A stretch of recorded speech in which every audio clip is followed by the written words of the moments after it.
Over the last few seasons, it feels like Texas has solidified themselves as defensive tackle university as they have been producing an incredible amount of interior defensive linemen. Moro Ojomo, Keandre Coburn, Byron Murphy, Tavondre Sweat. The Longhorns seem to be consistently have winners on their defensive front and guys who end up making big time impacts in the NFL. And the 2024 draft, they had two guys that went. The 2025 draft, they've got another one, as they saw a player take a big time jump in defensive tackle Alfred Collins. Collins is a player you guys have asked for so many times in the comments, and for good reason. This is a guy who was given the #1 defensive tackle spot this season and has been absolutely awesome for the Longhorns. How high could Collins hear his name called in the 2025 NFL draft? That is what we will be discussing in today's video. But hey guys, if you guys are new to the channel, consider hitting that like and subscribe button. Also, be sure to check out my Patreon page, where for $5 a month, you guys will get exclusive access to my in-depth draft guide and big board with over 550 prospects and scouting reports. It is incredibly thorough, in-depth, and I'm constantly making changes and adding to it. And if you enjoy my NFL draft content already, I highly recommend checking it out. Leave a comment and let me know which players you guys would like to see in a future video, and without further ado, let's take a closer look at Alfred Collins. Collins has been at Texas since 2020, but he's kind of been a rotational guy behind a long list of great Texas defenders. In 2023, he played in 357 snaps, but had 23 pressures, 2 sacks, 13 tackles, and 9 run stops on the season, which is overall pretty solid in a limited role. But 2024, he was given the keys and was asked to be the guy for the Texas defensive front, and he took it and ran with it. He finished with 510 total snaps, 15 pressures, 1 sack, 32 tackles, and 23 run stops on the season, and he has been a big riser on people's draft boards and been a huge part of the Texas success in 2024. The first thing that sticks out when you watch Collins is his absolutely elite size and frame for the interior of the defensive line. He has a wide frame and is listed at 6'3", 321 pounds. He is absolutely huge on the inside. And he plays up to his size.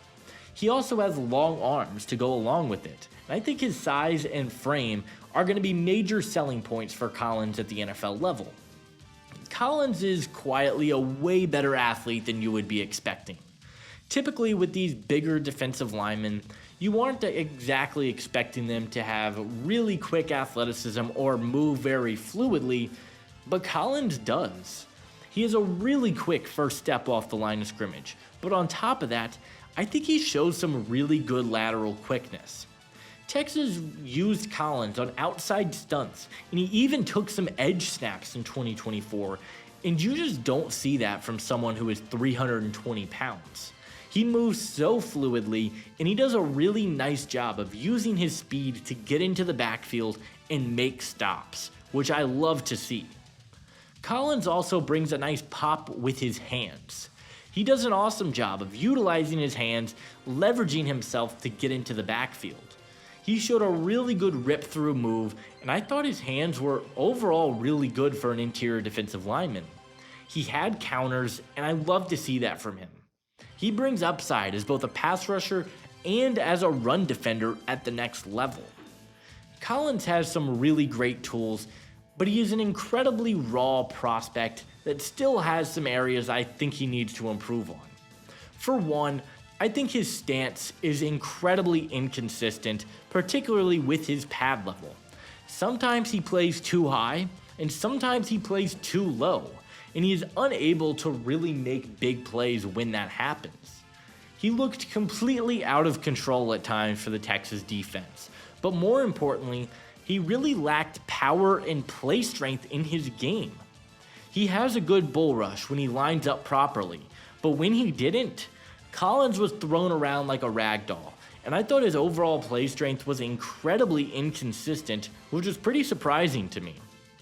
As a tackler, Collins has very inconsistent technique, which led to a number of missed tackles. He has an 11.8 missed tackle rate. In 2024, he improved drastically in that area, but it is still something that I am keeping in the back of my mind because it's been a struggle for him throughout the rest of his collegiate career. As a pass rusher, I still think there are a lot of inconsistencies. He is good with his hands, but he doesn't bring very many moves outside of his rip at all. He doesn't have a very deep pass rush tool belt, and while I like some of what he showed, he is an incredibly inconsistent pass rusher, and that does slightly worry me about him at the next level. Alfred Collins is a raw defensive lineman with some high-end tools that are incredibly enticing. He's a very good athlete, has good gap discipline to stuff the run, he's got fantastic size, and he shows the ability to play in multiple different defensive alignments. He is a good player, but the defensive tackle class is absolutely loaded, and I worry if he can put it all together at the next level. He is my number 9 defensive tackle in the class and my number 95 overall player. In terms of a scheme fit, I think that is part of the beauty with Alfred Collins because I think he could play everywhere. Coming into the year, I saw him primarily as a nose tackle at the next level because he's 320 pounds and he's got great gap discipline. But from what I saw this year in terms of the versatility, I think he's a guy who could play virtually anywhere. He can line up between the tackle and the guard and pin his ears back and make plays as a pass rusher. And honestly, I think that's where he would be the best in the NFL. My player comparison for Alfred Collins is Tennessee Titans defensive tackle Sebastian Joseph Day. Both of them are pretty solid athletes who show good versatility to play virtually anywhere along the defensive line. Day has been one of the more underappreciated players in the league and is a guy who is a plus pass rusher and can defend the run at a pretty high level also.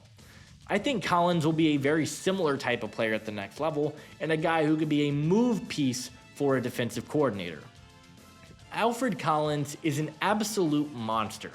He has freakish size, he moves incredibly well, and he shows legit upside in both the run and pass game.